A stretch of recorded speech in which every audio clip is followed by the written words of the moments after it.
أعوذ بالله من الشيطان الرجيم بسم الله الرحمن الرحيم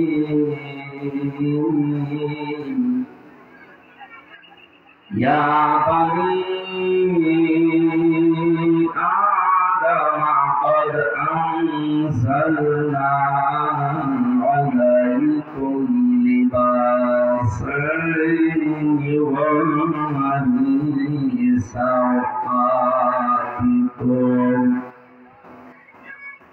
يواري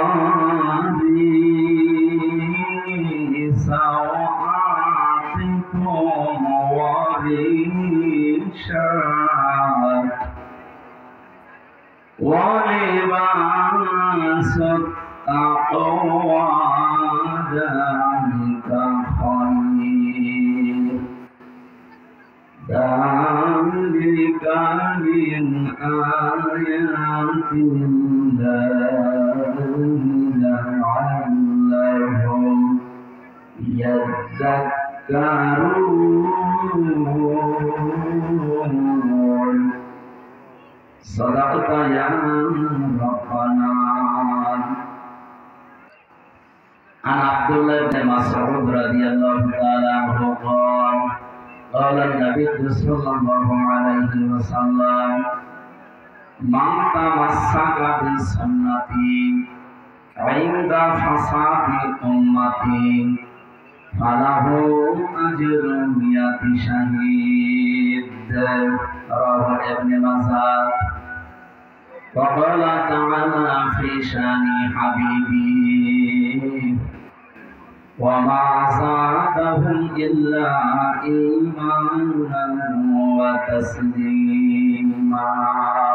اللهم صل على محمد وآله وصحبه وبارك وسلم. আলহামদুলিল্লাহ।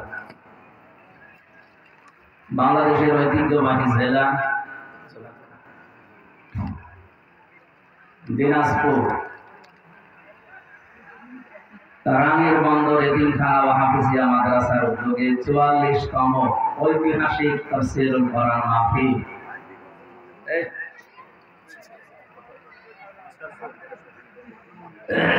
শেষ করুন। সভাপতিত্ব করছেন ডাক্তার মোহাম্মদ লিয়াকত আলী খন্দকার, সভাপতি অত্র মাদ্রাসা দামাত বারকাতুহুল আলিয়া। এ মাহফিলের প্রধান অতিথি বাংলাদেশ জামাত ইসলামী মনোনীত নমিনি, কে যেন বললো এমপি পদপ্রার্থী, না শব্দটা ভুল। বাংলাদেশ জামাত ইসলামী থেকে সারা বাংলাদেশে 300 জনের নাম ঘোষণা দেওয়া হয়েছে। এগুলো একটাও এমপি পদপ্রার্থী না, সব নমিনি। মোল্লা সাহেবকে জিজ্ঞাসা করে দেখেন তো উনি নিজেও জানতেন কিনা ওনার নাম ঘোষণা দেওয়া হবে। আমি আমার নিজেরটা তো বলছি, কুষ্টিয়া 3 আসনে আমার নাম ঘোষণা দিয়েছে, আমাকে নমিনি বানিয়েছে। অথচ যেদিন ঘোষণা দেয় তার 5 মিনিট আগেও আমি জানি না যে আমার নাম।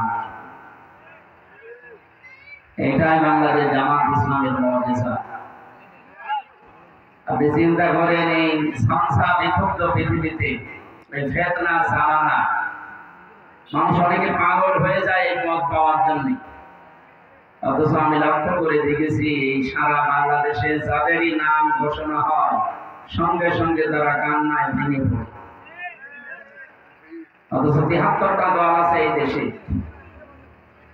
যে কোনো দলে যদি এই পদ পাওয়ার জন্য মারামারি না হয়, আপনি দেখেন অনেকে সামনেও মারামারি করে মরে যায়। আমি কি বেশি বললাম? দেখেন কি শুরু হয়। অথচ 300 জনের নাম ঘোষণা দিয়েছে, একটা মারামারি না, কারো মন খারাপ হয়েছে আপনি শুনেছেন? কেউ কি পথ চেয়ে নিয়েছে শুনেছে? যদি আপনি শোনেন কোনদিন যে জামাত ইসলামী থেকে, ইসলামী ছাত্র শিবির থেকে, ইসলামী ছাত্রী সংস্থা থেকে কেউ পথ চেয়ে নিয়েছে, কিয়ামত পর্যন্ত সে পথ পাবে। এটা একটা স্বতন্ত্র রাজনৈতিক দল। এটা আশ্চর্য বলেন তো, এখানে যাওয়ার জন্য মানুষ পাগল হয়ে যায় অনেকে। কি বানিয়েছে তারা সাংগঠনিক ভাবে, আল্লাহর রহমতে নিতে তো চাই না, জোর করে দিলে আর কানাকাটি করে। আল্লাহ যেন এই ধারা এদেশে অব্যাহত রাখে সব দলের ভেতরে। তাহলে এই যে এক জায়গায় বসতে দেন,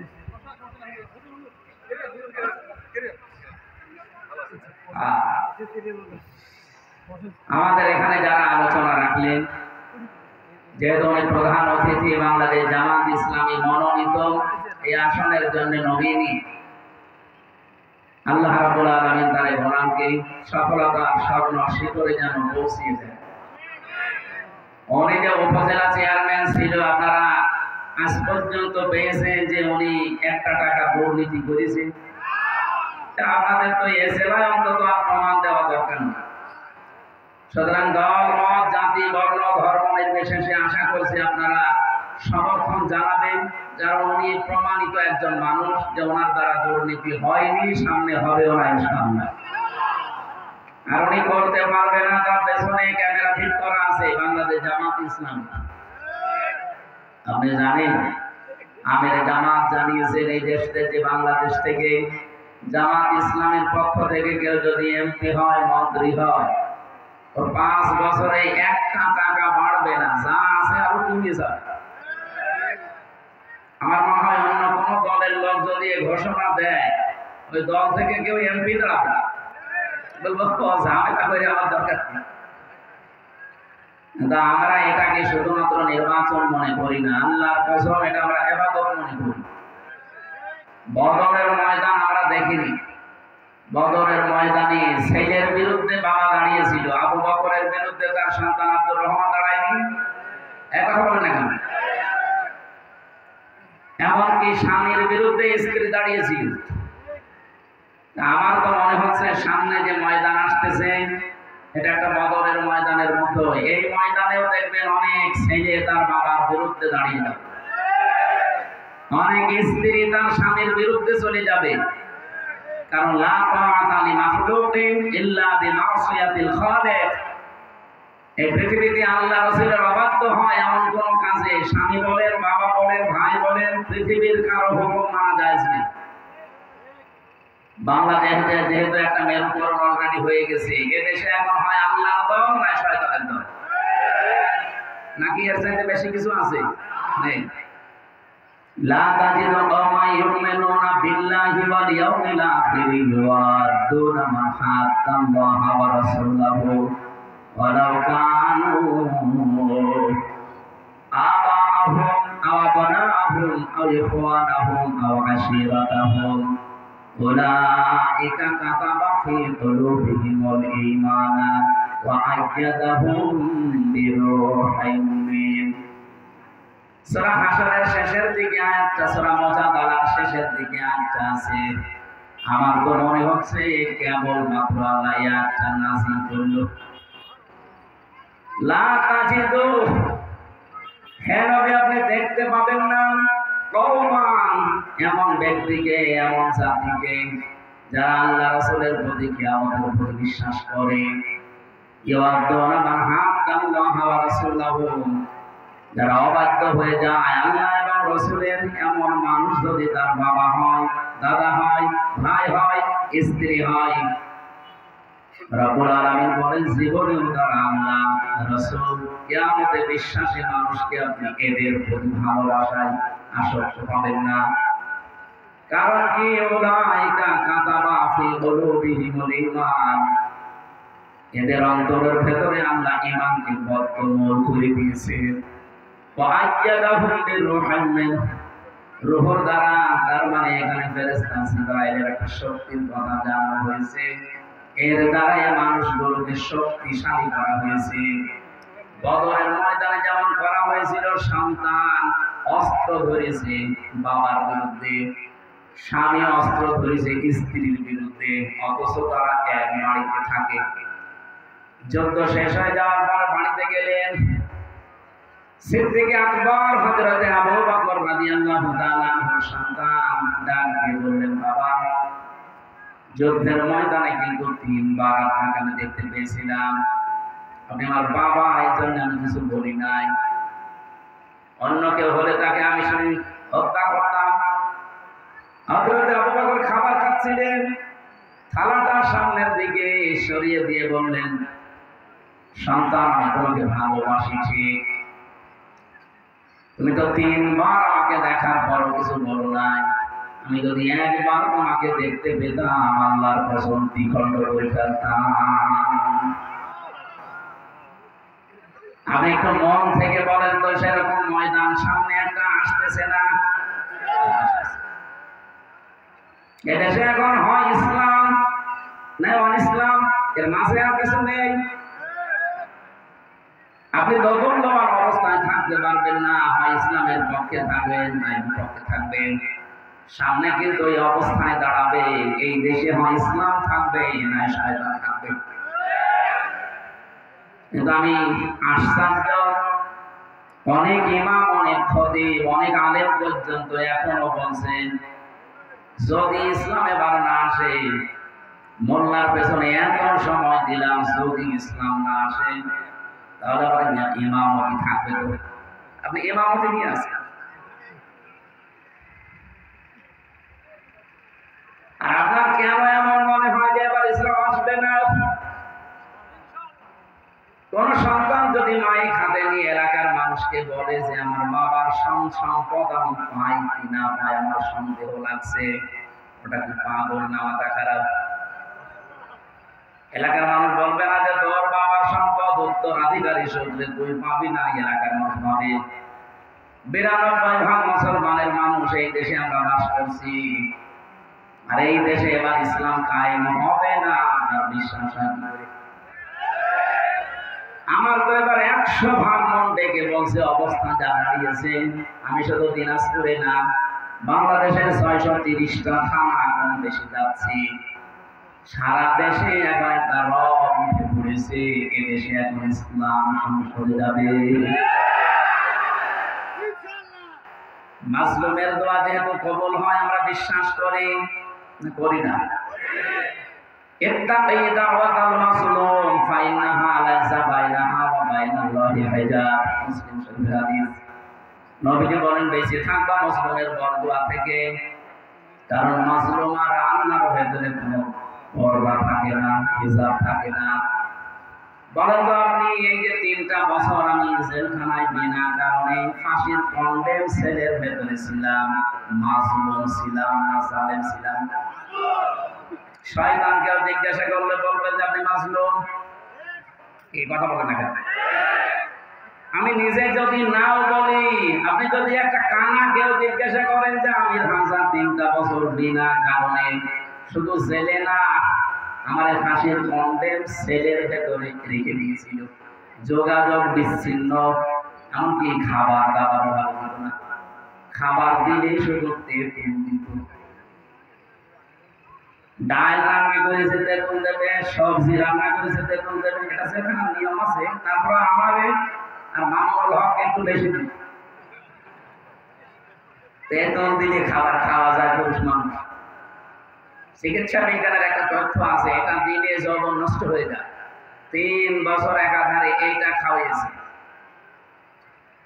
ওরা বলে না যে হুজুর মরে যাক, কিন্তু এমন এমন কাজ করেছে হুজুর যেন মরে যাক। সেই হিসাবে আমি যেহেতু মাজলুম ছিলাম 3টা বছরে, আমার এতটুকু মনে আছে, অন্তত প্রায় প্রতিদিন তাহাজ্জুদের নামাজে এই দোয়া আমি কোনোদিন ভুলি নাই, আল্লাহ তুমি আর যাই করো চর্ম চোখে একটু দেখার সুযোগ করে দিও। ৫৭,০০০ বর্গ মাইল তোমার কালাম দিয়ে চলছে। আমি বিশ্বাস করি যেহেতু মাজলুমের দোয়া আর আল্লাহর ভেতরে কোনো পর্দা নেই, কবুল হয়ে যায়।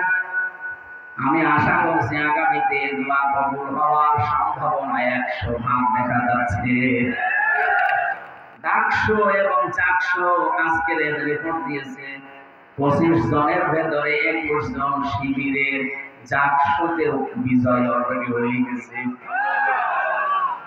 বেবিপদেও হয়তো কিন্তু শুধু জল্পনা কল্পনা, এর কারণে একজন স্বতন্ত্র আব্দুর রশিদ জিতু উনি কোন দলের না, স্বতন্ত্র থেকে ওনার নাম ঘোষণা দিয়েছে। এর নামটা আসার দরকার ছিল শিবির প্যানেল থেকে, নাই তো আপনি মাত্র 11,000 ভোট। এতটুকু ভোট গণনা করতে যদি 3 দিন সময় নেন, এই বাংলাদেশে আমরা 18 কোটি মানুষ, এতগুলো ভোট গণনা করতে সামনে কত বছর লাগতে পারে? সুতরাং ডক্টর মোহাম্মদ ইউনূস সাহেব যারা দায়িত্বে আছেন, আপনাদের যে কাজকর্ম, আপনাদের যে অ্যাক্টিভিটি, সেটা কিন্তু জাতি মুখে ফেলেছে যে আপনাদের আন্ডারে এই দেশে জাতীয় নির্বাচন সম্ভব না। একটা প্রতিষ্ঠানের নির্বাচনের ফল মাত্র 11,000 ভোটার, এটা যদি 3 দিন সময় লাগে, আপনি 18 কোটি মানুষ এই দেশে আমরা বাস করি, যদি ভোট হয় আপনার তো গণনা করতে 10 বছর লাগবে। তারপর হচ্ছে বিষয় 9 তারিখে আরম্ভ হয়েছে ডাকসু থেকে, আজকে 13 তারিখ। আমার তো মনে হচ্ছে এই 4.5 দিনের ব্যবধানে বাংলাদেশে বহু মানুষ একামত দিনে অলরেডি যোগ দিয়েছে। গতকালকে কুষ্টিয়াতে দুপুরবেলা আমার হাতে প্রায় 18 জন হুজুর চলে এসেছি। ভাব ভালো না, কারণ এতদিন একটা আশায় ছিলাম, এখন আর আশা করে করব কি? 28 জনের 23 জনই আপনারা। সুতরাং বড় কথা, আমরা একামতের দিন এই দেশে কায়েম করতে চাই। আমি বললাম আপনাদেরকে কালেমা পড়ানো লাগবে, বলছেন না কালেমা মুখস্থ আছে, শুধু আমরা অ্যাক্টিভ হতে চাই। আর ফরম পূরণ করে যেগুলো কাজ কারবার আছে, এটা তো আর অন্য জেনারেল দলের মতো না। বাংলাদেশ জামাত ইসলামী একটা বিশ্ববিদ্যালয়, এখানে আসলে আপনাকে একেবারে ধাপে ধাপে ওই জায়গায় পৌঁছিয়ে দেবে। পড়াশোনা করা লাগবে, চরিত্র সংশোধন করা লাগবে। কি আশ্চর্য একটা দল বলেন তো, বাংলাদেশে একটাই মাত্র দল আমি দেখতে পাচ্ছি যে দলে কোনো বাবা খোর নেই, কোনো ডাল খোর নেই, এমনকি বিড়ি খোরও নেই। আছে? নেই। শুধু দিনাজপুরের কথা না, সারা বাংলাদেশ জামাত ইসলামের কোন মানুষ বিড়ি খায় আপনি প্রমাণ করতে পারবেন না, যদি মন থেকে দল করে থাকে। আর যদি লোক দেখানোর জন্য দল করে থাকে, ও বিড়ি না বাবা খেতে পারে। অন্য কোন দলের লোক আমি এটা তো পাই না। এই জন্য অ্যাক্টিভ হওয়ার জন্য আহ্বান জানাচ্ছি। দিন কায়েমের জন্য ওনার নামটা আমি এই জন্য বারবার নিয়েছি, আপনারা নিজেরা 5-10 বছর ওনাকে অলরেডি দেখেছেন। সুতরাং সামনে এখন দেখতে আর চিন্তা ভাবনা কোনো করার দরকার নেই, চিন্তা ভাবনা করার সময় চলে গেছে। আগামীতে এই বিশ্বাস নিয়ে ময়দানে বদলের মতো টিকে থাকবে যে হয় ইসলাম থাকবে, নাই শয়তান থাকবে। আল্লাহ আমাদেরকে কবুল করেন, বলেন আমিন। আলেম ওলামা যারা কথা বললেন এখানে, মাওলানা হুসাইন মাহমুদ চুয়াডাঙ্গা, মাওলানা মুকাররম হোসেন, হাফেজ মাওলানা শাহিনুর রহমান দিনাজপুরি সহ নাম জানা সম্মানিত ওলামা ইকরাম, সামনে বসা মুসলমান ভাইরা, পর্দার আড়ালে ও তো সব সামনে চলে এসেছে, আমরা ওই জায়গায় একটা কিছু দিতে পারিনি।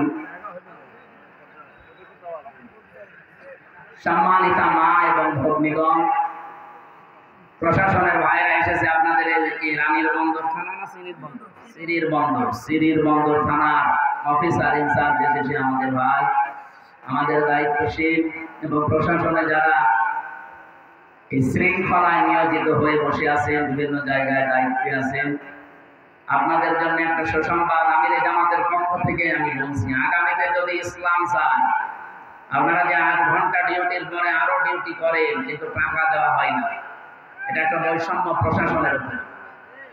বাংলাদেশে শুধু এটা আমি পাই না, বিশ্বের অন্যান্য দেশে আমি এটা পেয়েছি।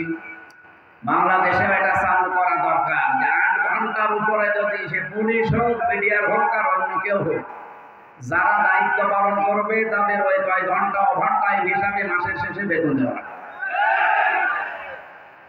এরপরে ওনার যে 8 ঘন্টা ডিউটি, এর ভেতরে যদি সিরির বন্দর এখান থেকে 10-12 কিলো দূরে হয়, মনে হয় হবে না? সিরির বন্দর কয় কিলো এখান থেকে? 14 কিলো। ওখান থেকে গাড়ি নিয়ে হয় মোটরসাইকেলে, না পিছন ভ্যানে এসেছে, যেভাবে হোক পুলিশের ওই ভ্যান গাড়িতে। এই যে যাওয়া আসা 14-28 কিলো পথ, এই যে খরচটা, এরপরে এখানে আসা, এখানে চা নাস্তা করা, খাবার খাওয়া, 1 টাকাও কিন্তু ওনাদের দেওয়া হয় না, সব ওর পকেটের ওই বেতনের টাকা। ও কি ওর বাবার দায়িত্ব পালন করছে না জনগণের? বলেন বলেন। জনগণের দায়িত্ব পালন করে 1 বেলা খাবার খাওয়া লাগবে, এখানে চা নাস্তা আছে, এরপরে যাওয়া আসার খরচ আছে, এটা যদি ওর নিজের বেতন থেকে দেওয়া লাগে তো ও বাম হাতের ইনকাম করবে না কোন?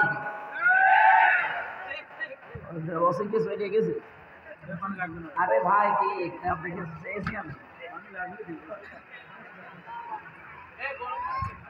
আমরা এই বৈষম্য সামনে দূর করবো ইনশাআল্লাহ। এরপরে আরেকটা বিধান চালু করা দরকার। বিশ্বের অন্যান্য দেশে যেখানে শান্তি বিরাজ করছে বলে আমরা মনে করি, তারা কোনো নেতা খেতা নেত্রীর কথা শোনে না, ওরা চলবে ওদের আইজির কথা মতো। কিন্তু আইজি হওয়া লাগবে আবার নিরপেক্ষ। সে যদি আবার এই জাহাঙ্গীরনগর ভার্সিটিতে ভিসির মতো উল্টো পাল্টা হয়, তাহলে ফল গণনা করতে কয়দিন লাগবে? 3 দিন। কি আল্লাহ বলে আমরা বেশি 11,000 ভোট বলতে যদি 3 দিন লাগে, ওনার কাছে আমেরিকা থেকে, ভারত থেকে, লন্ডন থেকে কোনো বার্তা না আসলে উনি কিছুই বলতে পারেন না। সুবহানাল্লাহ। আমরা এইরকম আইসি চাবো না, চাবো একদম যিনি মন থেকে মানবতার জন্য সব মানুষকে নিয়ে কাজ করতে পারবে, এরকম মানুষকে আমরা সামনে চাবো। এখানে প্রশাসন তাদের আইসির কথা মতো যদি চলে না, দেশ ঠান্ডা করতে 5 বছর লাগবে, 3 ঘন্টা আমরা ঠান্ডা করে ফেলবো। কারণ এগুলো তো আমি বাইরের দেশে দেখে এসেছি, সিঙ্গাপুরে পুলিশ নেই, সেখানে আমেরিকায় পুলিশ নেই, সেখানে এই যে মালয়েশিয়া পুলিশ নেই, ঠান্ডা করে রেখেছে। শুধু আইনটা প্রয়োগ আছে এই কারণে, কোন জায়গায় কোন রোগের কোন ওষুধ দেওয়া লাগে এটা সব চাইতে ভালো জানে কে? বলেন বলেন। ওই সব ঔষধের ভেতরে দেওয়া আছে, এগুলো শুধু প্রয়োগ করতে পারলে এই বাংলাদেশেও সিঙ্গাপুরের মতো ঠান্ডা হয়ে যায়। সম্মানিত উপস্থিতি, আমরা প্রশাসনকে এই সুসংবাদ দিয়ে আজকের তাফসীরুল কোরআন মাহফিল লিখেছেন, এর আদলে কিছু কথা বলতে চাই। আল্লাহ যেন আমাদেরকে অল্প সময়ে এই নির্ধারিত তেলাওয়াতকৃত আয়াতের যে বিধানাবলী আছে এগুলো জেনে আমল করার সুযোগ দান করেন। আমিন। দরুদ সালাম পাঠ করছি রবিউল আউয়াল মাসের আজকে 19 তারিখ, আর মাত্র 11 দিন পরে মাসটা চলে যাবে। কিন্তু যেটা দিতে এসেছিল এই মাস আমাদের, আমরা কিন্তু নিতে পারি না। আমরা কি নিয়েছি? মিলাদ দেয়, হয়তো মিলাদুন নবী পালন করি আমরা। পৃথিবীতে 2টা ঈদ আছে, ঈদুল আযহা, ঈদুল ফিতর, এর বাইরে কোনো ঈদ নেই। সে মিলাদুন নবী বলে আর অন্য নবী বলে। যারা এগুলো বানিয়েছেন তারা বেদাত তৈরি করেছেন। আপনারা স্পষ্ট গোমরাহির ভেতরে আছেন। আশা করছি আপনারা বিবেক যদি থাকে ওটা বাদ দিয়ে দেবেন। মুসলমানদের কোনো ঈদ নেই মিলাদুন নবী নামে, ঈদ আছে ঈদুল আযহা, ঈদুল ফিতর। হ্যাঁ, কথা বুঝেন? তাও তো এই রংপুর বিভাগের মানুষেরা অনেক ভালো। চট্টগ্রামে, সিলেটে যেয়ে দেখেন, কেউ মিলাদ দিচ্ছে 5 দিন, 7 দিন, 19 দিন, কেউ 63 দিন একাধারে মিলাদ চলছে, অথচ অস্তিত্বই নেই। আপনি যদি মিলাদও পড়িয়ে থাকেন, মিলাদ মানে বিলাদন থেকে, বিলাদন মানে জন্ম, এর বাংলা অর্থ হচ্ছে জন্ম বৃত্তান্ত আলোচনা করা। আপনি রাসূলুল্লাহর জন্ম বৃত্তান্ত আলোচনা করেন, সেখান থেকে যেটা নেওয়ার ওইটা নেন। কি নেবেন? আপনি রাসূলুল্লাহ মিলাদ পড়ছেন মনে করেন, আমি আপনাকে নিষেধ করেও তো ঠেকাতে পারছি না, করেন। এখান থেকে যেটা নেবেন 27টা বিষয় নেওয়া যায়। এর প্রথম নাম্বারে নেওয়া লাগবে হক। কি বললাম? বলেন বলেন। সিরাত ইবনে হিশাম লেখক যারা ঐতিহাসিক তারা বলেন হযরতে হালিমাতুস সাদিয়া রাদিয়াল্লাহু তাআলা আনহা নবীজিকে এসে তায়েফ থেকে কোলে তুলে নিলেন, ডান স্তন তাকে দিলেন, তিনি পান করলেন, মন ভরে দুধ খেলেন। বাম স্তন যখন দিয়েছেন সঙ্গে সঙ্গে মুখ বের করে নিলেন। হযরতে হালিমা নিজে বলেন, আমি একবার দুইবার তিনবার মুহাম্মদকে আমার বাম স্তন মুখে দিয়েছি, তিনবারই মুখ বের করে দিয়েছে। চোখের ইশারা দিয়ে যেন আমাকে জানাতে চাই, মা হালিমা জোর করেন কেন? ডান স্তন এটা আমার অধিকার ছিল, আমি পান করেছি। বাম স্তন এটা আমার দুধ ভাই আব্দুল্লাহর অধিকার। আমি দুনিয়ায় ভাইয়ের হক নষ্ট করার জন্য আসি না, এসেছি ভাইয়ের হক ফিরিয়ে দেওয়ার জন্য।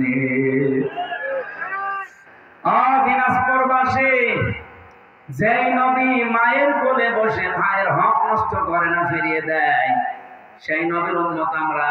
যত বড় হচ্ছি তত হক মারার জম হচ্ছে। এখানেও কত আল্লাহর ওলি বসে আছে যারা ভাইয়ের হক মেরে খায়। এমনকি অনেকে বোনকে জমি দিতে চায় না, বলে বোনের আবার জমি দেওয়া লাগবে। এদিক ওদিক করে মাঠের জমি যদি দেয়, বাড়ির সম্পদ দিতে চায় না, বলে বাড়িটাও দেওয়া লাগবে। বাড়িটা দেওয়া লাগবে মানে তোমার জন্ম দিয়েছে তোমার বাবা, আর ওইটা ডাউনলোড করে নিয়ে এসেছি। ওইটাও যদি বাবার জন্ম হয়ে থাকে তাহলে দেবেন না কেন? কোরআনের নির্দেশ ছিল, ইউসিকুমুল্লাহু ফি আওলাদিকুম লিযযাকারি মিসলু হাযযিল উনসায়াইন।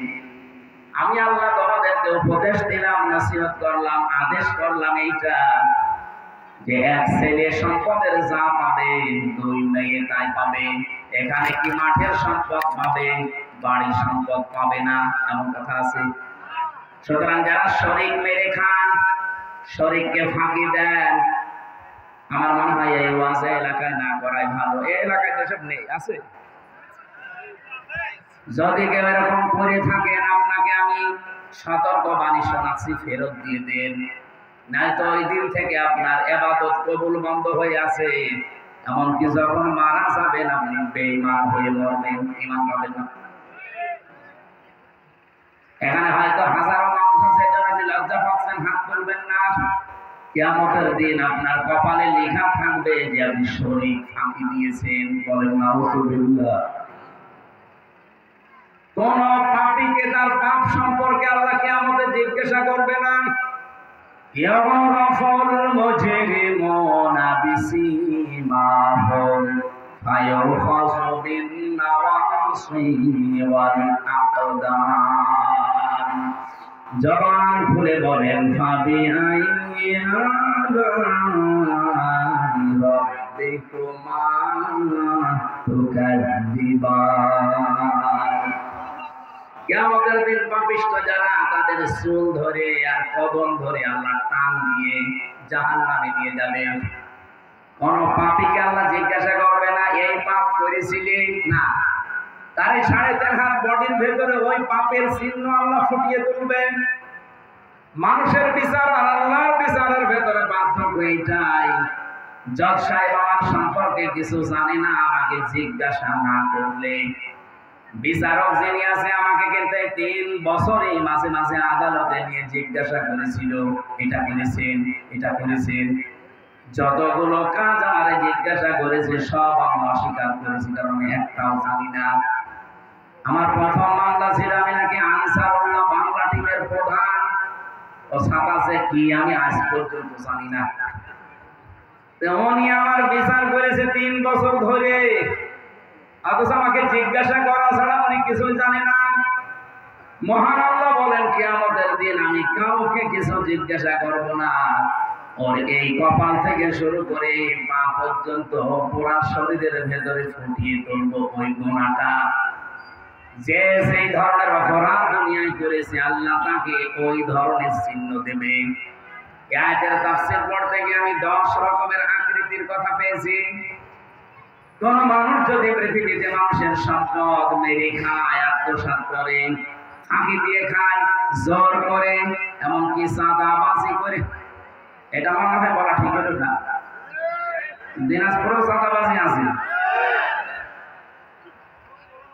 যেভাবে খান না কেন, আপনি এই সম্পদ যদি ফেরত না দিয়ে মরে যান দুনিয়া থেকে, আপনি লিখে নিতে পারেন কিয়ামতের দিন আপনার এই সুন্দর চেহারা আর থাকবে না, আপনি হবেন কিয়ামতের দিন কুকুরের মতো।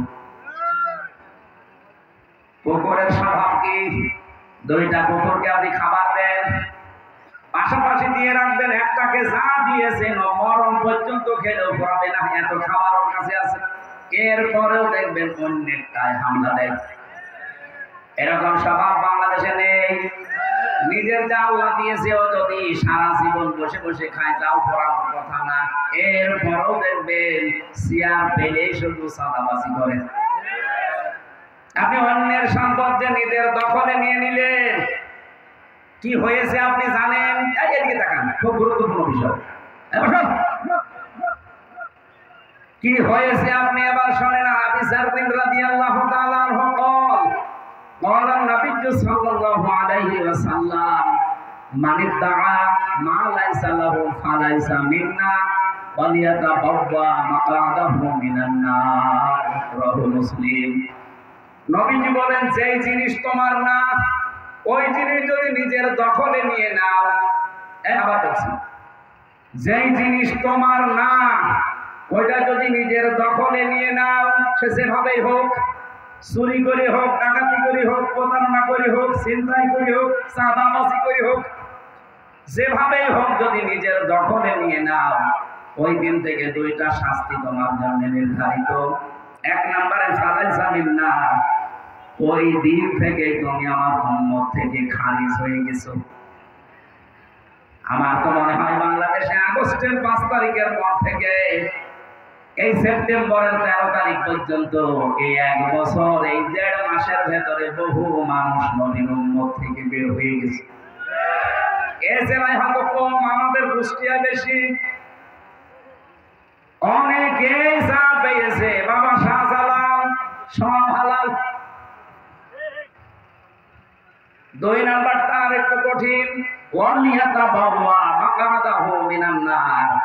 নবীজি বলেন, সে যেন জাহান্নামে নিজের একটা স্থান বরাদ্দ করে নিল।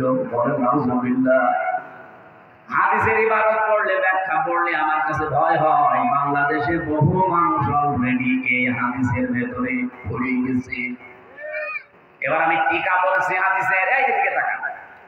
অনেক মানুষের ভেতরে এই টেনশন ঢুকে গেল যে আমি নবীর উম্মত থেকে বের হয়ে গেলাম। হ্যাঁ, এই যে কিছু মানুষ কিন্তু অনেকেই বলা আরম্ভ করেছে, যারা চাঁদাবাজিতে লিপ্ত, তারা বলেছে ইসলামী ব্যাংক ছিনতাই হয়ে গেছে। না, এটা মিথ্যা কথা। কোন জিনিস যদি আপনার থাকে, সেটা হাতছাড়া হয়ে গিয়েছিল, আপনি আবার ওটা ফেরত পেয়েছেন, তাহলে এই হাদিসের শাস্তির আওতা মুক্ত থাকবেন আপনি। ইসলামী ব্যাংকে আপনার বাবা, যাদেরটা তারা ফেরত পেয়েছেন, কি কথা বললেন না কেন? যাদের রক্ত ঘাম পানি করা, মাথার ঘাম পায়ে ফেলে বানানো ব্যাংকটা তিল তিল করে তারা বানিয়েছিল, এই জালেমরা এগুলো কেড়ে নিয়েছিল, ছিনতাই করে নিয়েছিল, এখন তারা আবার ফেরত পেয়েছে। সুতরাং এই হাদিসের শাস্তির আওতা মুক্ত থাকবে তারা। কিন্তু আপনার নিজের তো না, আপনি জোর করে আর একজনের জিনিস নিয়ে চলে আসেন, কিয়ামতের দিন আপনার এই আকৃতির উপরে লিখে থাকবে আপনি চাঁদাবাজ, অথবা চেহারা এমন তৈরি করে দেবে যে স্বভাব পৃথিবীর কোনো পশুর ভেতরে আছে। যেমন কুকুরের কথা বললাম, কিছু মানুষের আকার হবে সাপের মতো। সাপের কাজ কি? একটা মানুষকে সবল দেয়, লোকটা মরে যায়, সাপের কোনো লাভ হয়? বলেন বলেন। পৃথিবীতে বহু মানুষ এরকম আছে, ও সকাল থেকে ধান্দায় থাকে, কার 12টা বাজাবো, কারে মিথ্যা মামলা দেব, কার বিরুদ্ধে মিথ্যা সাক্ষী জোগাড় করবো, তার কাছ থেকে শুধু বেঁচে খাবে। এরকম মানুষ নেই? আপনি যা করেছেন করেন, হয়তো সম্পদের পাহাড় বানাবেন মিথ্যা মামলা মিথ্যা সাক্ষী দিয়ে, এটা আমার মিথ্যা মামলা, আর 4 জন মিথ্যা সাক্ষী জোগাড় করে 32 লাখ টাকা আমার বাবার কাছ থেকে নিয়েছে। এতে টাকা তো আপনি ভোগ করতে পারছেন না, এখন তো নিজেই পালিয়ে বেড়াচ্ছেন। অবৈধ ইনকাম যারা করে তারা পারবে না। সেদিন সিঙ্গাপুরে গিয়েছিলাম, সে হোটেলের নিচে নামলাম, নেমে দেখে আল্লাহর এখানে চা খাচ্ছে বসে বসে। কে এখানে? কি আমরা আগেই পালিয়েছি।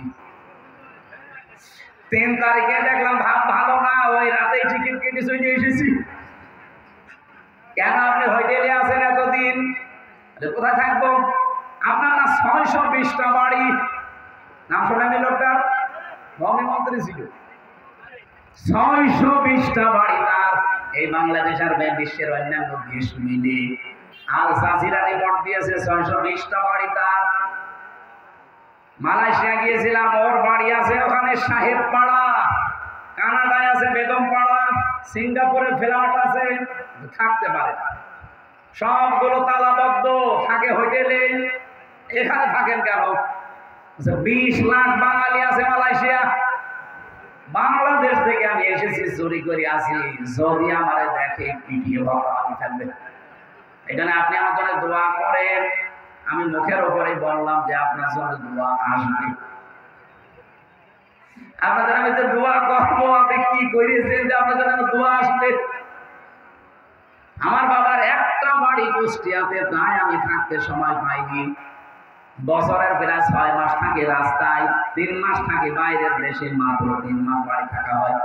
আর আপনি এই ছোট্ট জীবনে 620টা বাড়ি বানিয়েছেন। আর মানুষ হুজুরা লজ্জা দিয়েন না। আপনাকে একটা গোপন কথা বলছি, ওই দিন থেকে আমি জানলাম যে বাংলাদেশে 100 টাকা বাজেট হয় একটা রাস্তার জন্য, ব্রিজের জন্য, মাত্র 3 টাকা খরচ হয়, আর 97 টাকা আল্লাহ বলিরা খেয়ে ফেলে। এই ছিল দেশের অবস্থা। 100 টাকা খরচ করলে এই রাস্তাটা বানালে 100 বছর যাওয়ার কথা। 3 টাকা খরচ করলে কয়দিন যাবে? 3 মাসও যায়। আগামী থেকে এইটা আর এই দেশে হবে না। আমিরে জামাতের ঘোষণা, এই দেশ থেকে যদি সত্যি ইসলাম জায়গা মতো যায়, আর জামাত ইসলামী থেকে যারা এমপি হবে, মন্ত্রী হবে, ওরা যা বাজেট পাবে আগে জনগণের কাছে এসে বলা লাগবে। বাংলাদেশের অন্য কোন দলের প্রধানকে এটা বলতে বলেন তো দেখি, বুকে সাহস থাকলে বলুন। এত ওপেন গ্যারান্টি দিয়েও যদি কারো মন না পাওয়া যায়, আমার মনে হয় জাতির কপালে আপনার আমার আগুন লাগবে যদি ভুল করেন। আপনারা সত্যি বলেন তো আমরা নিজেদের সাথে কি করছি? আরে ভাই, আমার বাবা, আমার নিজের যা আছে, আমার গায়ে উত্তপ্ত রাস্তায়, ঝামেলাপূর্ণ রাস্তায় না আসলেও হয়, কিন্তু আমি এসেছি, এবার দেখতে পাচ্ছি এই দেশে আমার দিন কায়েম করা লাগবে। আজকে সূরা আরাফে পড়লাম, এর ভেতরে কিছু এমন গুরুত্বপূর্ণ তথ্য আয়াতের ভেতরে আছে। সূরা আরাফ নামকরণে পেয়েছি, এটা জান্নাত আর জাহান্নামের মাঝে একটা দেওয়াল আছে, প্রাচীর। ওখানে আল্লাহ কিছু মানুষকে বসিয়ে রাখবে, ওদেরকে আল্লাহ জান্নাতেও দেবে না, জাহান্নামেও দেবে না। সাহাবী প্রশ্ন করলেন, হুজুর ওরা জাহান্নামে যাবে না কেন? নবীজি বললেন, ওরা আর যাই করুক দুনিয়াতে দিন কায়েমের জন্য কাজ করতো, এই কারণে আল্লাহ ওদের জাহান্নামে দেবে না। এই তথ্যটা আপনি সূরা আরাফের 46-47 নম্বর আয়াতের ভেতরে পাবেন। আমি বিস্তারিত লম্বা দলিল বলছি না, শুধু আয়াত নাম্বার বললাম। ওয়া বাইনাহুমা হিজাব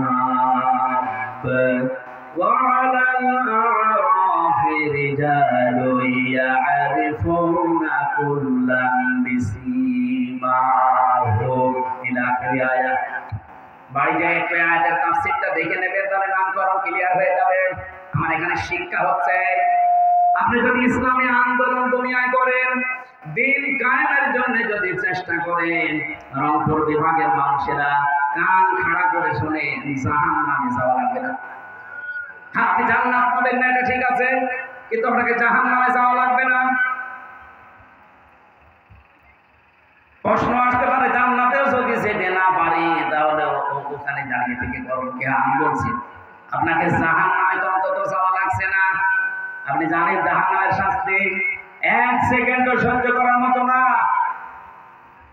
দুনিয়ার আগুন তো যেখানে লাগে দেখি ওই জায়গায় চামড়া পুড়ে যায়, রব্বুল আলামিন বলেন জাহান্নামের আগুন এত উত্তপ্ত হয়ে গেছে ওটা সেখানেই লাগবে, আগে কলিজা পুড়ে যাবে। এই জন্য জাহান্নামে যেহেতু যাওয়া লাগবে না, কে কোন মতে আছেন, দলে আছেন, কোন ধান্দায় আছেন, সব বাদ দেন। জাহান্নাম থেকে মুক্তি পেতে হলে এই বাংলাদেশে এখন দিন কায়েমের আন্দোলনে থাকা লাগবে। আসলে ঠিক বললে হবে না। আল্লাহ পাক বলেন আল্লাহু ইয়াজতাবি ইলাইহি মাইয়াশা ওয়া ইয়াহদি ইলাইহি মাইয়ুনিব।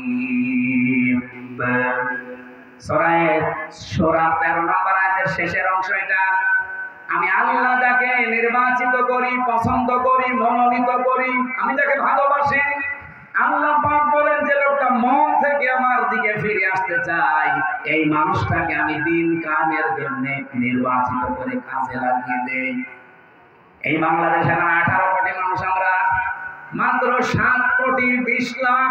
একটা জরিপ পেলাম 1 তারিখে, 7 কোটি 20 লাখ মানুষ এখন এই বাংলাদেশে বলছে যে আমরা এই দেশে আল্লাহর দিন কায়েম করতে চাই।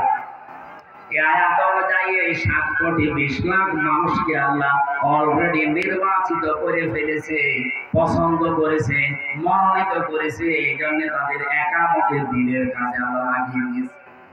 আপনি যেহেতু এখন আসতে পারেননি, তার কারণ হচ্ছে ওয়াহদি ইলাইহি মাইয়ুনিব। আপনাকে মন থেকে ফিরে আসা লাগবে।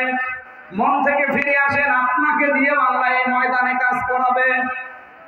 হ্যাঁ, এটা বললে সবচাইতে বেশি খারাপ লাগবে কাদের? এর আয়াতের আগের আয়াতে আগের শব্দগুলোতে আল্লাহ দিয়েছেন কাবুরা আলাল মুশরিকিনা মা তাদউহুম ইলাইহি।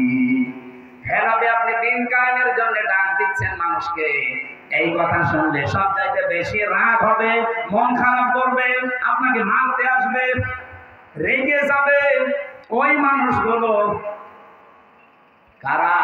যারা মুশরিক, যারা শিরিক করে, তাদেরকে আমরা কি বলি? বলেন বলেন। সুতরাং আল্লাহর এই জমিনে দিন কায়েমের কথা বললে যাদের রাগ হয়, মন খারাপ হয়, আপনি বিশ্বাস করতে পারেন আপনি শিরিক করছেন। এক কথা বলেন না কেন? আপনি হয়তো বলতে পারেন আমি তো শিরিক করি না, তাহলে কোরআন মিথ্যা হয়ে যাবে। অবশ্যই আপনার কোনো না ভাবে শিরিক হচ্ছে।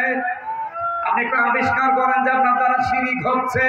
শিরিক হলে সে লোকটা মুশরিক, আর মুশরিকের কাছে দিন কায়েমের কথা বললে খারাপ লাগবে। আমার কথা বোঝা যায়নি? সুতরাং দিন কায়েমের রাস্তায় থাকেন, জাহান্নামে যাওয়া লাগবে না, গ্যারান্টি দিয়ে দিলাম। যান। হ্যাঁ, এরা জান্নাতেও যাবে না। প্রশ্ন আসতে পারে জান্নাতেও যাবে না, কারণ কি? নবীজি বলেন একটাই কারণ, ওদের সব ভালো ছিল কিন্তু মা বাবার সাথে সম্পর্ক খারাপ ছিল। এরকম মানুষ একদিন আসপরে নেই। এই পাশের জেলা নীলফামারী কিশোরগঞ্জ একটা থানা আছে না, আমি জেল থেকে বের হয়ে একবার এসেছিলাম গত বছরে। ওখানে একটা বৃদ্ধাশ্রম আছে, আমারে নিয়ে গেল দেখার জন্য। দেখি এইদিকে মারা, এইদিকে বাবারা চেয়ার নিয়ে বসে আছে। আমি তো প্রশ্ন করার জন্য কৌতূহলে জিজ্ঞাসা করলাম যে কেমন আছেন। যে কয়টা মা বাবাকে জিজ্ঞাসা করেছি সব হাওয়া কাছি। একজন আমার বলছে হুজুর আমার 3টা ছেলে মেয়ে, 3টায় বাইরে থাকে, আমেরিকায় থাকে, লন্ডনে থাকে, অস্ট্রেলিয়ায় থাকে, অথচ আমি আজ বৃদ্ধাশ্রমে পড়ে আছি। আমি বললাম কাকে আপনি তাই মনে করেন? 2টা কথা বলেছিল এই মা ওই দিন। 1 নম্বরে দোষ আমার, কারণ এই 3টা ছেলে মেয়েকে আমি দিনের শিক্ষা দেইনি। প্রথম দোষে আমার, তাকে যদি দিনের শিক্ষা দিতাম। এই যে বৃদ্ধাশ্রমে এখন আমি পড়ে আছি, 24 ঘন্টা কোনো কাজ নেই, আমি এখন পড়াশোনা করি। কোরআনের, হাদিসের, ইসলামের ইতিহাসের বইগুলো পড়ে দেখছি আল্লাহ পাক তার নিজের পরে এই পৃথিবীতে স্থান দিয়েছেন মা আর বাবা। অথচ আমরা 3টা সন্তানের কেউ জানি না যে আমরা মা বাবা আল্লাহর পরে আমাদের স্থান। কেউ তারা আল্লাহর পরে হয়তো তাদের বউকে স্থান দিয়েছে, কেউ তো হয়তো তারা তার স্বামীকে স্থান দিয়েছে। আল্লাহর পরে স্থান কার? বলেন বলেন। وقضى ربك ألا تعبدوا إلا إياه وبالوالدين إحسانا। আমি আল্লাহ রায় দিলাম যে আমার ছাড়া ইবাদত আর কারো হবে না, কিন্তু আমার পরে সেবা করা লাগবে, খেদমত করা লাগবে, খরচ করা লাগবে সাধ্য মতো মা বাবার। অথচ আমরা যে আল্লাহর পরে স্থান তাদের কাছে তারা জানে না। এক নম্বরে এখানে একটা সত্য ষড়যন্ত্র অলরেডি বাংলাদেশে আরম্ভ হয়েছে, কারা করাচ্ছে আমরা সেটাও ধরে ফেলেছি। 1 থেকে 5 পর্যন্ত আজ গানের শিক্ষক নিয়োগ দিয়েছে, শরীর চর্চার শিক্ষক নিয়োগ দিয়েছে, কিন্তু 1 থেকে 5 পর্যন্ত 92% মুসলমানের এই দেশে একটা আলেম আজ নিয়োগ দেওয়া হয়নি। কথা বলেন না কেন? ডক্টর মোহাম্মদ ইউনূস, আপনি 2 জন নবীর নাম নিয়ে বসে আছেন, মোহাম্মদ একটা, ইউনূস একটা, কয় নবীর নাম বলেন? 2 নবীর নাম নিয়ে আপনি কি করছেন? আপনি তো ফেব্রুয়ারির 12 তারিখে নির্বাচন দিয়ে চলে যাবেন ঘোষণা দিয়েছেন যান, কিন্তু যাওয়ার আগে এমন একটা কাজ করে যান এই দেশে মানুষের অন্তরে আপনি অমর হয়ে থাকবেন। আমরা 1 থেকে 5 পর্যন্ত আমাদের ছেলে মেয়েদেরকে দিনের শিক্ষার জন্য একজন আলেম শিক্ষক চাই না। কারা চান দেখি? লিল্লাহি তাকবীর। দেখেন তো হাত করে লিখেন। আলহামদুলিল্লাহ, এটা জায়গা মতো চলে যাবে। যদি নাও চায় আরো সে চলে গেছে। হযরত ইব্রাহিমের পক্ষে একটা ব্যাংক থাকার কারণে যদি তার পোশাক পাক হয়ে যায়, আজকে কোরআনের দিনের শিক্ষার পক্ষে যারা হাত তুলেছেন কিয়ামতের দিনে এইটাই বিচারে কাজে লাগবে। আর আমরা শুধু কাজে লাগবে বলে না, এই জমিনে আমরা চাই এখন যদি কেউ না করেন আগামী থেকে এটা করা হবে ইনশাআল্লাহ। 1 থেকে 5 পর্যন্ত বিশেষ করে একজন মাওলানা শিক্ষক তো মাস্ট বি দেওয়া হবে, নয়তো এই ছেলে মেয়েগুলো বড় হয়ে ভাই কার মতো হবে আমি নাম নিলাম না। এখন কিছু নাস্তিক নতুন নতুন তৈরি হচ্ছে, হারবিন মজুমদার, ডাক্তার সাহেব, আর যেগুলো আছে বাকিগুলো তো বানিয়েছি। আমাদের সন্তানদেরকে আমরা হারবিন মজুমদারের মতো বানাতে চাই না। এই কথা বলবে কেন? আমরা বানাতে চাই হযরত ওমরের মতো। আমার ভাইরা, পৃথিবীতে আল্লাহর পরে যাদের স্থান আল্লাহ দিলেন, সেই মার বাবার সাথে যাদের সম্পর্ক ভালো না, এই বৃদ্ধাশ্রমে মাটা আমাকে প্রথমে এটা বলেছে যে আমার এই 3টা ছেলে মেয়েকে আমি দিনের শিক্ষা দিতে পারি না, এই জন্য তারা বোঝে নাই। 2 নম্বরে আমার বৌমা গুলো আধুনিক, তারা আমার ছেলেদের মাথা খেয়েছে, মার বাবার যে স্থান হক অধিকার সেটা তারা দিতে দেয়নি। এই জন্য সন্তান বিবাহ দেওয়ার ক্ষেত্রে কমপক্ষে দিনদার পরিবার খোঁজ করা দরকার। আর দিনদারকে ফেরেশতারা আসমান থেকে ফেলে দেবে, এই দিনাজপুরে তৈরি করা লাগবে না। তার জন্য এই মাদ্রাসা, আপনার ছেলেকে মেয়েকে আপনি ডাক্তার ইঞ্জিনিয়ার বৈজ্ঞানিক বানান, অসুবিধা নেই। অন্তত এরকম মাদ্রাসায় 3টা বছর কোরআন হাদিসের মৌলিক কিছু শিক্ষা দিয়ে যে কোনো জায়গায় দেবে, আল্লাহর নজর কোনদিন নাস্তিক হবে না। শেষ বয়সে হয়ে কিশোরগঞ্জের মতো আপনাকে বৃদ্ধাশ্রমে রেখে আসবে না। যা আরম্ভ হয়েছে এভাবে যদি চলতে থাকতো, শিক্ষা ব্যবস্থায় কি লাগিয়েছিল আপনি দেখেছেন? ক্লাস 5 এবং 8 আগে বৃত্তি পরীক্ষা ছিল, এখন আছে না?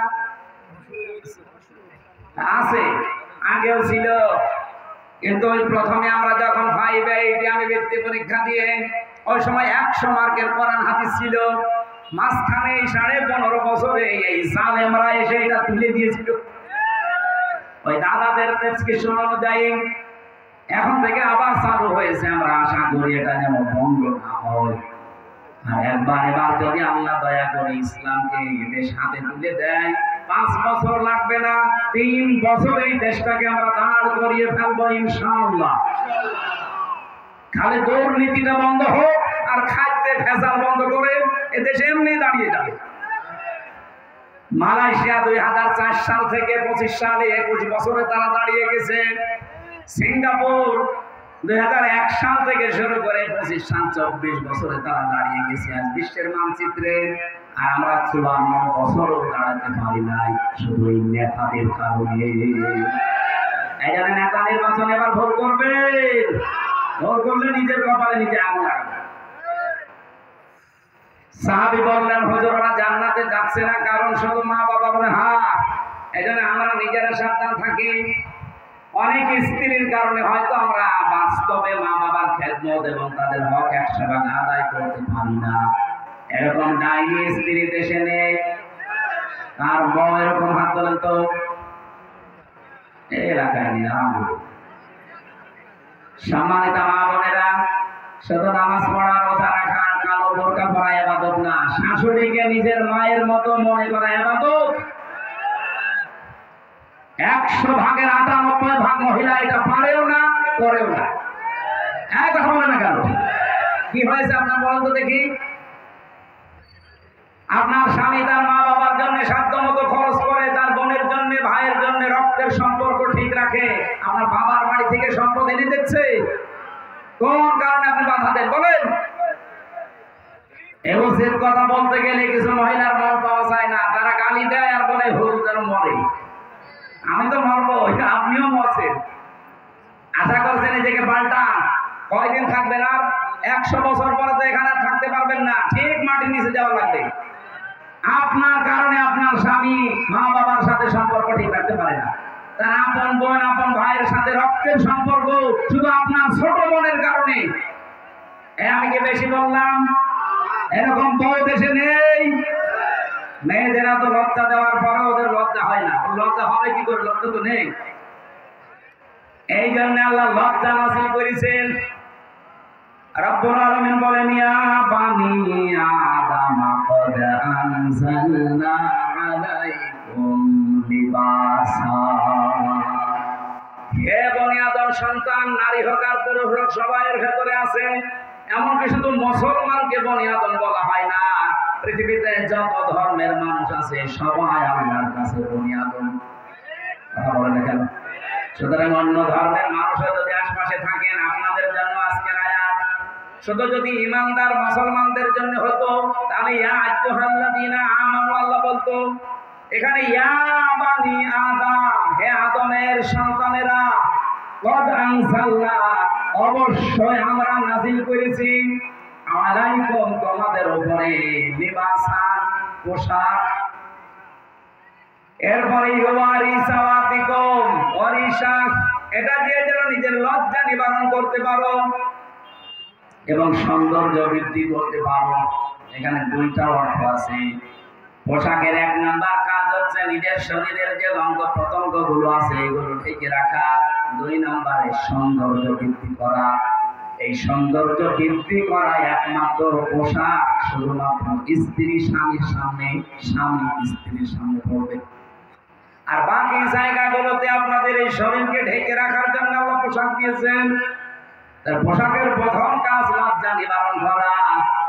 আমাদের শরীরের যে সমস্ত অঙ্গ প্রত্যঙ্গ গুলো মানুষ দেখলে উল্টা পাল্টা ধারণা করতে পারে, এইগুলো ঢেকে রাখার নির্দেশ কার? আরো জোরে বলেন। আমি আজকে একটা আয়াতের ব্যাখ্যা পড়ছিলাম।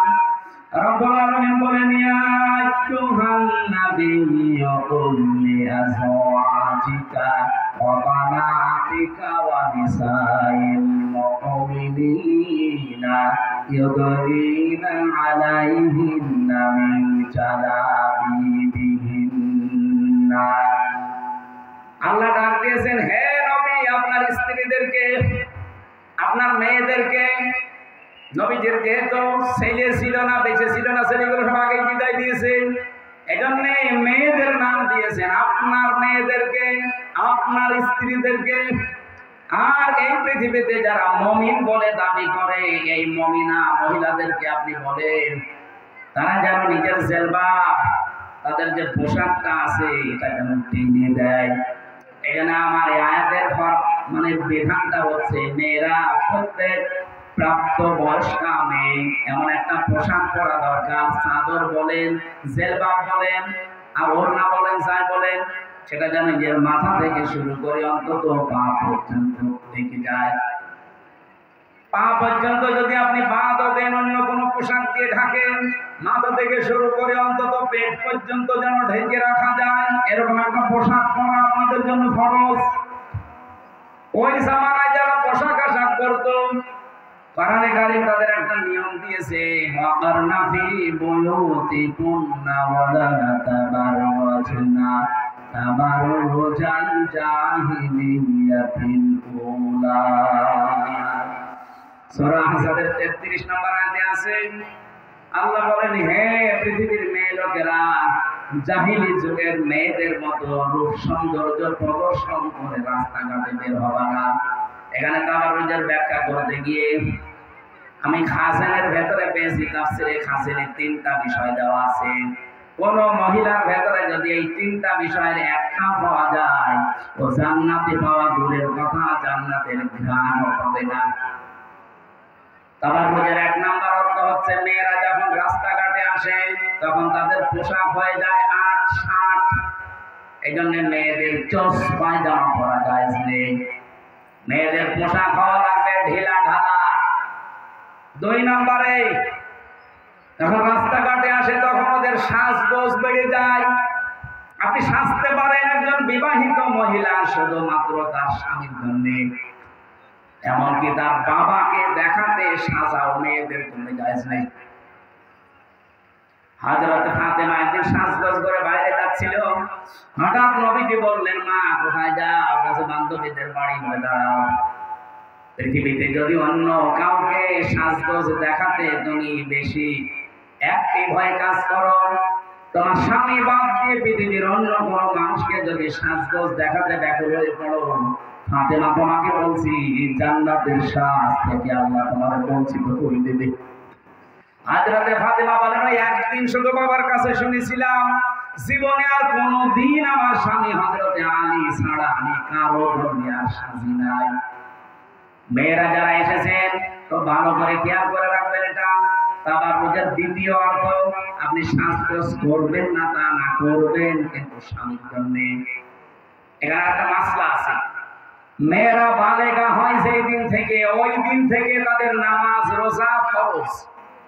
পর্দা তো এর আগেই ফরজ, নামাজ আর রোজা ফরজ বালেগা হওয়ার পর। তখন হয় যেই দিন থেকে মেয়েদের শরীর খারাপ হয়, সেটা হয় 12 বছরে, 13 বছরে, 14 বছরে, 15 বছরে, যার যে বয়সে হয়। যখন হবে আপনার স্বামীকে আপনি টাচ দেবেন যে তোমার মেয়ে কিন্তু নামাজ ফরজ হয়ে গেছে, রোজা ফরজ হয়ে গেছে, এই অবস্থাটা আপনার স্বামী তো আর জানে না, তাকে জানাবেন। এরপরে কোনোদিন যেন ফরজ নামাজ যতদিন আপনার বাড়ি থাকে ও যেন বাদ না দেয়। অনেক বাবা জানে না যে মেয়ের অবস্থা কি, এই জন্য তাকে ডাকে না, বলে মেয়ে তো ছোট, অথচ সে যে বালেগা হয়ে গেছে বাবা তো জানে না, মা জানে না। সুতরাং মা যারা এসেছেন, আপনারা আপনার মেয়েটাকে যদি নামাজে উদ্বুদ্ধ না করেন, আদেশ না দেন, না জাহাল হওয়া তাহতা আকদামিনা, কিয়ামতের দিন এই মেয়ে আপনার মুখের উপরে জোড়া লাঠি দিয়ে জাহান্নামে নিয়ে যাবে। আল্লাহ আমার মাদেরকে অন্তত এই মাসলাটা একটু মেনে চলার তৌফিক দেন, বলেন আমিন। তাবাররুজের 3 নম্বর অর্থ, ওরা যখন রাস্তাঘাটে আসতে থাকে তখন মাজা হেলাধুলা করে চলে।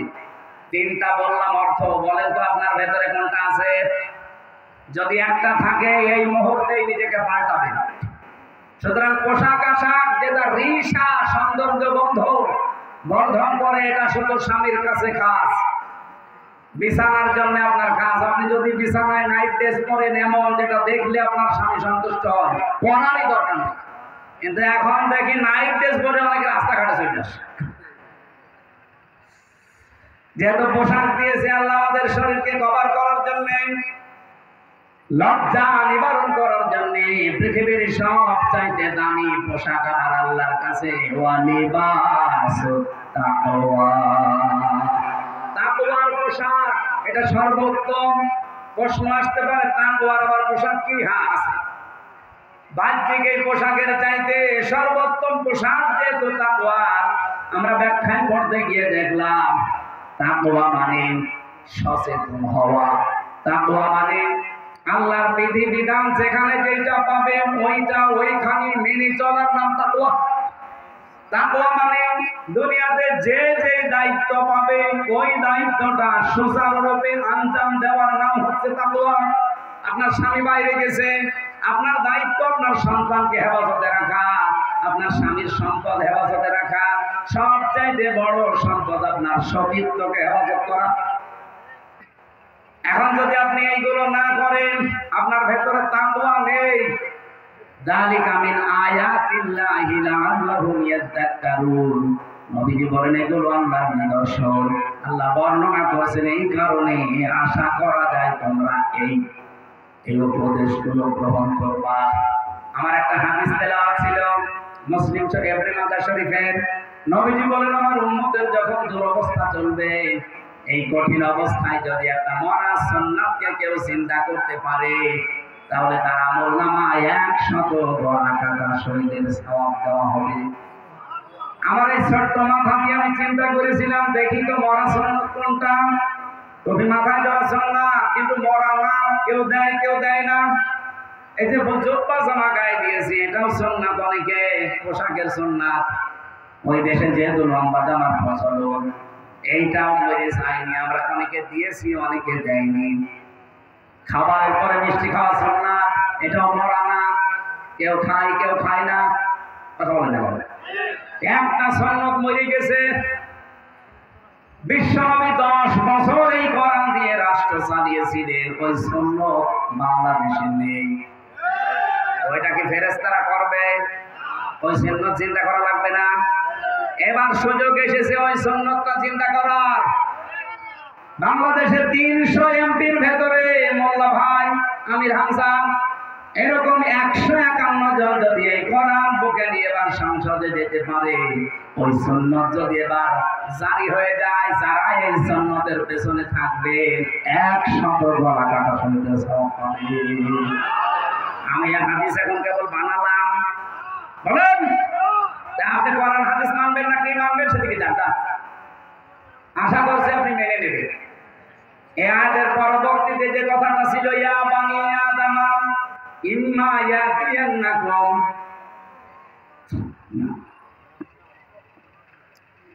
ইয়া বানি আদম লা ইয়াফতিনান্নাকুম আশ-শাইতানু কামা আখরাজা আবাওয়াইকুম মিনাল জান্নাতি ইয়ানজি'ু আনহুমা লিবাসাহুমা লিইউরিয়াহুমা সাওয়াতিহিমা ইন্নাহু ইয়ারাকুম হুয়া ওয়া ক্বাবিলুহু মিন হাইথু লা তারাwnahum ইন্না জাআলনা আশ-শায়াতিনা আউলিয়া লিল্লাযীনা লা ইউমিনুন। এখানে আমাদের আদি পিতা আদম এবং হাওয়াকে তাদের একটা কাহিনী বর্ণনা করা আছে শিক্ষার জন্য। তাদেরকে শয়তান যেহেতু ধোঁকা দিয়ে বোকা বানিয়ে পোশাক আশাক খুলে ফেলেছিল, আমি তাফসীর পড়তে গিয়ে দেখেছি শয়তানের এই উদ্দেশ্য ছিল না যে আদম হাওয়াকে জান্নাত থেকে বের করে দেবে। তার প্রথম উদ্দেশ্য ছিল যে তাদেরকে আমি উলঙ্গ করব, তাদের লজ্জা স্থানে একে অন্যকে দেখাবো। বলে নাউজুবিল্লাহ। তাহলে শয়তান চায় আমরা যেন উলঙ্গপনা করি, বেহায়াপনা করি, অশ্লীলতা ছড়াই, এটা শয়তান চায়। আর আল্লাহ আমাদেরকে দেখতে চান পোশাক পরা অবস্থায়। এজন্য জান্নাতের ভেতর আদম হাওয়া নেমটা ছিলেন না, পোশাক ছিল। আর যারা নিজেদেরকে উলঙ্গ অর্ধ উলঙ্গ করে জাতির সামনে প্রদর্শন করে খুব ভালো মনে করেন, আপনি মনে করবেন আপনি আর আদমের সন্তান নেই, আপনি শয়তানের সন্তান হয়ে গেছেন। কারণ শয়তানের অভ্যাস এটা। দাম্পত্য জীবনের যে কলহ চলছে এখন, পারিবারিক জীবনে, এমন কোন পরিবার আছে 100টা প্রায় 99টা পরিবারে এই সমস্যা লেগে আছে। জেলখানায় বসে আমি একটা হালকা টাচ পেয়েছিলাম, লিখেছিলাম হালকা হালকা, অত লিখতেও দেয় না, খালি কলম কেড়ে নেয় কারারক্ষীরা। দাম্পত্য জীবনের সমস্যা এবং তার সমাধান কি করে করা লাগে, ওখান থেকে টাচ দিয়ে দিয়ে বাইরে এসে আমি এটা করেছি। 120 পৃষ্ঠা করা আছে, একটা ছেলেদের জন্য, একটা মেয়েদেরকে নিজে পড়াবেন, এটা পুরাটা। আর মেয়েরা নিয়ে স্বামী